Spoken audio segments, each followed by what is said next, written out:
Morning everyone. आज हम पढ़ेंगे हिंदी फर्स्ट लेसन 12 काबुली वाला। काबुली वाला कौन था और उसका नाम काबुली वाला क्यों था? काबुली वाला काबुल का रहने वाला एक पठान था। उसका असली नाम तो रहमत है। उसका असली नाम है रहमत, लेकिन चूंकि वो काबुल देश से आया है और यहाँ पे रहता है, इसलिए उसको सब काबुली वाला बुलाते हैं। रहमत जो है वो अपने देश से काजू किशमिश इस टाइप से मेवे, जिसको हम ड्राई फ्रूट्स कहते हैं, वो वहां से भरकर लेकर आता है और दूसरे देश में आकर बेचता है। जैसे गली गली फेरी वाले घूमते हैं, वैसे ही वो भी घूमता है। उसी शहर में एक छोटी 5 साल की बच्ची रहती है, मिनी, जिसको वो बहुत पसंद करता है, बहुत प्यार करता है और उससे दोस्ती करना चाहता है। मिनी को देखते, लेकिन मिनी उससे बहुत डरती है। क्यों डरती है? क्योंकि उसको ये पता है कि ये इतनी बड़ी सी ये झोली लटकाए हुए है, ये जरूर मेरे जैसे बहुत सारे बच्चे इसकी झोली में डले होंगे। तो इस वजह से मिनी उससे डरती है, लेकिन वो मिनी से दोस्ती करना चाहता है।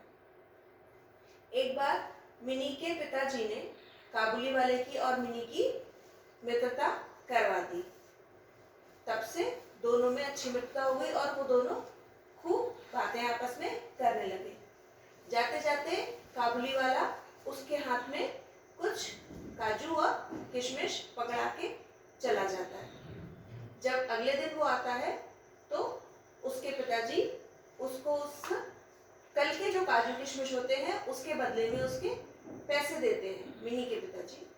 लेकिन वो ये कह के उनसे पैसे नहीं लेता कि साहब, मैं यहाँ पर सौदा बेचने नहीं आता, बस बिटिया से मिलने आता हूँ।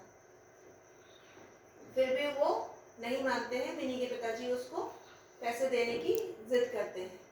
वो पैसे ले लेता है और जाते जाते मिनी के हाथ में काजू किशमिश के साथ साथ वो अठन्नी भी लौटा के चला जाता है। उसका यही काम होता है, वह आता है साल में एक बार, जितना वो पैसा अपना जोड़ पाता है, कर पाता है, वो सब लेके अपने देश काबुल चला जाता है। वहां पर उसका परिवार रहता है। ऐसा ही एक समय था, वो सबको सबसे जिसकी उधारी थी वो सबसे अपनी अपनी उधारी वापस ले रहा था, क्योंकि उसको अपने देश काबुल वापस जाना था। ऐसे में एक व्यक्ति जिसने रहमत से चादर खरीदी थी, वो उस चादर के पैसे नहीं देता है और उन दोनों में झगड़ा होता है। झगड़ा होते होते वो क्या करता है, रहमत जो है उस व्यक्ति को चाकू मार देता है, जिस वजह से सिपाही उसको पकड़कर ले जाते हैं। और जब सिपाही पकड़कर उसको ले जा रहे होते हैं तब मिनी उसको देखती है और वह मिनी से कहता है, लल्ली ससुराल जा रहा हूँ। जब बहुत सालों तक उसको सजा हुई, सालों बाद जब वो जेल से छूट कर आया तो वापस मिनी के घर जाता है और वहाँ पर बहुत सारी रोशनी, लाइट वगैरह देखता है।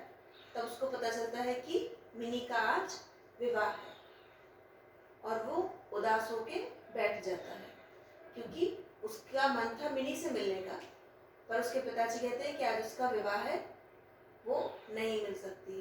वो उदास होकर बाहर बैठ जाता है। फिर वो मिनी के पिताजी से बताता है कि एक छोटे से कागज पे काली स्याही, जिससे उसने अपनी बेटी के हाथ की, पैर की छापे रखी थी कि मिनी के जितनी ही थी मेरी बच्ची और आज वो भी उतनी ही बड़ी हो गई होगी, यानी कि विवाह योग हो गई होगी। ये सोचकर वह दुखी होके बैठ जाता है। जब उसको दुखी देखते हैं तो मिनी के पिताजी मिनी को बुलाते हैं। चूंकि मिनी इतने साल हो गए तो मिनी उस काबुली वाले को भूल जाती है, पर काबुली वाला फिर भी कहता है कि लल्ली, ससुराल जा रही हो, वहां सास को खूब मारना। पर मिनी उनकी बातों का मतलब नहीं समझ पाती कि वो पिछली बातों को सोचकर ये बात कह रहा है, क्योंकि जब वो बचपन में मिलते थे तब वो ऐसे ही बातें करते थे। लेकिन आज मिनी जानती है कि सास क्या होती है और सास को पीटना क्या होता है, तो मिनी वहां से शर्मा के चली जाती है। मिनी के पिताजी रहमत को कुछ रुपए देते हैं और उससे कहते हैं कि अब तुम अपने घर चले जाओ। क्यों? क्योंकि उनको भी पता है कि जब मिनी की जितनी उसकी बच्ची छोटी है तो अब तो वो भी इतने सालों से अपने घर नहीं गया है, तो वो बच्ची भी बड़ी हो गई होगी और उसको भी तो अपने पिता की ज़रूरत होगी। ये सोचकर मिनी के पिताजी उसको पैसे देकर कहते हैं कि अब तो अपने देश हुआ। तो ये थी हमारी कहानी काबुली वाला। Thank you.